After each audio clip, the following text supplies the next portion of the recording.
I'm back in the greenhouse. Quite a few things have damped off, and it's not a disaster. Damping off is, you'll see it when your seedlings sort of fall over, and then their stems get really thin and weak and can't hold them up, and then they go off and die. But it has been quite tight in the greenhouse, putting things in, and I think I overdid it with the sowing seeds in late December and January.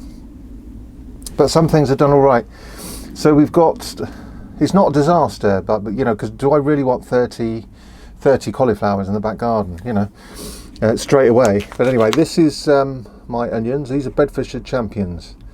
Now, these aren't the biggest onions you will ever see. They're not big onions, despite the name. But what they are is they don't go mushy in winter.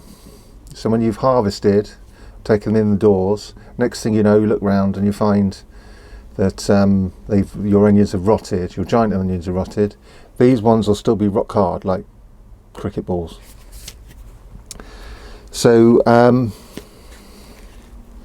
that was sown in 31st of December,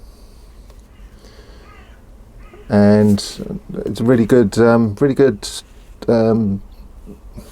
germination rate.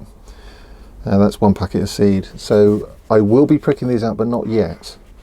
So I'll prick them out into groups of 3 and 4, 4 at most, and set them apart in trays, and then get ready to get them in the ground. But yeah, they've done all right. Bedfordshire, that's not bad. The Leeks have done all right as well, though I've got 2 types, Musselburgh and Leon Prize Taker. Leon Prize Taker, though there was half the amount of seed in the packet than Musselburgh, it didn't germinate brilliantly. Musselburgh just shot up, loads of them. They did really well germination rate. They're not the biggest leeks in the world, but they are reliable, and that means a lot to me in a fiddly world where you've got to keep your eye on. You've got to keep multiple balls in the air. Do you really want to be faffing around with leeks that need a lot of attention? So yeah, that's why Musselburgh is your fallback leek. But apart from that, it's I'd say, so I did, just for fun, I sowed a lot of seed in January. So spinach, cauliflowers, greyhound, cabbages. That's a quick cabbage.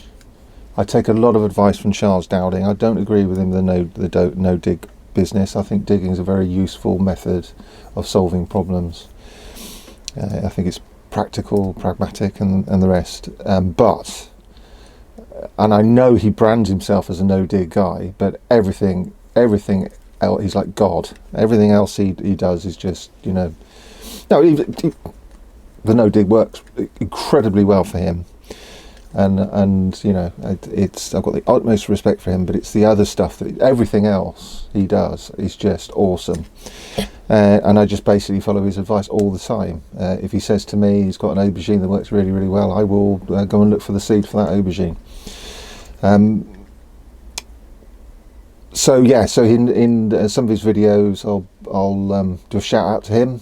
So go and look if you're not already. If you're a gardener, I can't believe you're not looking at Charles Dowding's.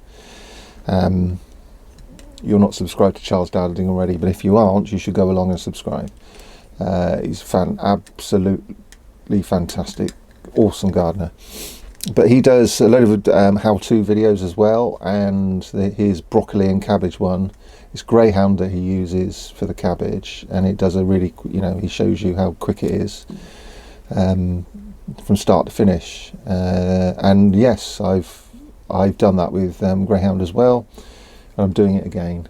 Greyhound, of all the things I sowed in January, greyhound was the one that was the seed that was very quick to germinate, really good germination rate, didn't die, didn't suffer, just went bolt upright.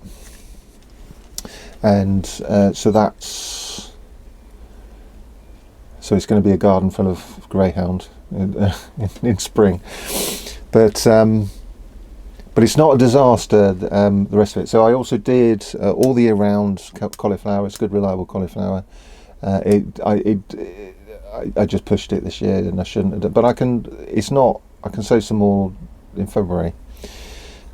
It is not a disaster, but I was just I was playing, I was enjoying myself. Spinach, some of that, it took a long while to germinate, but it's up now. It's my own saved seed, and it is very, very variable in characteristic, but I like looking at it and I like eating it, so I keep seed from it each year. It should stabilise over the years. Put some really a short early pea, and I've germinated that in pots indoors, and then brought it out here into the greenhouse. It's suffered in the wintry weather, even in the greenhouse, but now it's got milder winter weather. It's growing again. But what didn't germinate? The lamb's lettuce didn't germinate at all. The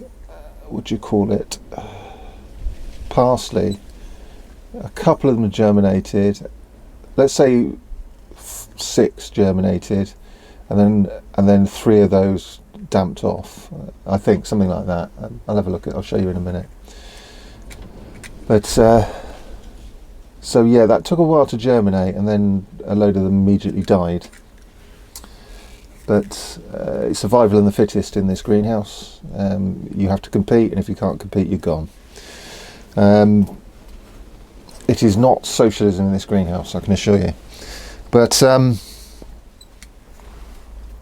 yeah, so I've been picking chervil, the old charred leaf, the old small brassica leaf in the greenhouse, growing in the greenhouse. It's suffered outside. So last year it was a milder winter. The Asian greens just loved it. This year they just got hammered. But that's just the British winter for you. It's not, you're taking a punt one way or another. But anyway, yes. So that's the ricotta chili I showed you last time. I did give it a little bit of a prune. It's really, really thriving indoors. This is winter. I'm not a rich man. I don't keep that central heating on all day, all night and all day. I turn it on when it gets cold, and then when I get warmed up I turn it off again.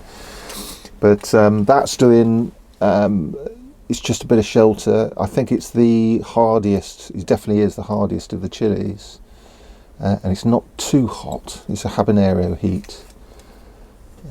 I tried to dry them this year, it didn't work. They because they're very quite thick walled, the fruits. But I still ate them, but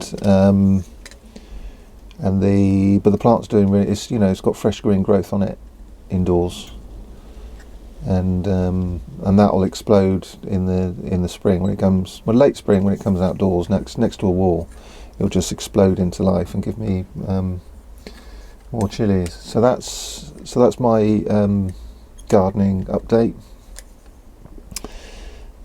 As we get into spring, it will require more than me just sat in the greenhouse talking.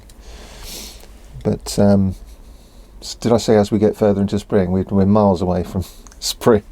That's hope springs eternal. But I do feel that the sap is going to be rising soon, and then when it does, it's going to be let's get those. I enjoy spring gardening. I think.